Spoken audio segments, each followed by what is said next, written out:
So I had made an updated prediction video yesterday or the day before, I forget. Sort of going state by state in the swing states. I did a little bit of a historical recap looking at where we've come from and how we got here and what I thought the outcome of the election would be at that moment if the election were held on that day. My final prediction will come the day before or a few days before the election itself. I want to look at a couple of other models though, or some other sort of ways to look at what is potentially happening, just to show the perspective of how close this race is, and not to be alarmist or anything, but you still have Nate Silver, who famously was giving Trump a little more of a chance of winning than other pollsters back in 2016. He didn't predict Trump would win. He gave him like a 30% chance, which was more than like the 2% chance that other pollsters were giving. And Nate Silver's most recent election model looks like this: Trump winning 312 electoral votes, sweeping in the blue wall, taking back Georgia, holding North Carolina, and winning back Nevada and Arizona. Um, Now, obviously, this is very different than my prediction, which had Harris winning like 283 to Trump's like 240 or 250.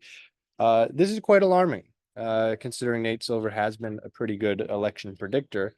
And it's not just that, but in other models, you are seeing, for example, in the Real Clear Politics results poll, they're giving Trump slash Vance a 281 to 257 victory. And again, they're looking at sort of recent trends, current polling, swings, election day dynamics and things of that nature to sort of put this model together. And you're looking at this one, it says that Harris will hold Nevada, lose Arizona, hold Michigan and Wisconsin, but lose Pennsylvania and Georgia.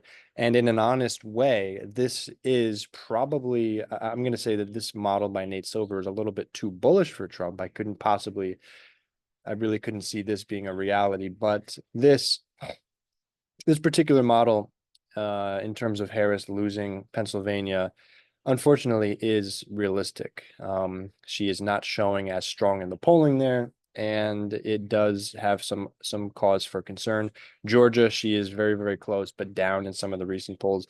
So the honest reality of the situation, and then actually before I go to the honest reality, however, when you go to things like predicted.com, you still see Harris as having a sizable advantage in terms of what people are betting on in terms of who's going to win the election. So, and that over time has developed. She went from almost a 0% chance to a 59%, cent chance. Things tightened up recently, and then after the recent debate, she since spread her lead wider once again. So you have Nate Silver showing a strong Trump victory. You have Real Clear Politics showing a slimmer but also victory for Trump. And then you have Predicted, where people are still putting their money on Kamala Harris, not just to win the popular vote, but to win the entire election. So that just highlights, guys, the fact that this race is extremely close. And in my opinion, the reason you see both sides, you can make an argument for Trump coming out and winning or Harris coming out and winning, both by sizable margins in either direction, is because the great unknown for this election is going to be who will have the secret vote on election day. Will there be a secret Democrat vote like there was in 2022? Or will there be a secret surge for the Trump voter like there was in 2020 and 2016? That is pretty much what it's going to come down to, because things are tied right now statistically in almost every single swing state, if not every swing state. So who's going to get the secret vote? Who will get the surge on election day? Who will swing things 2 to 3 points in their direction and end up taking the majority of those swing states that are needed to cross 270? That's going to be what it comes down to. And until we get more data that says one way or another definitively, we just have no idea. So it's all going to come down to election day, obviously, and we will see what happens then. Let me know what you guys think, and we will check in once we get more information.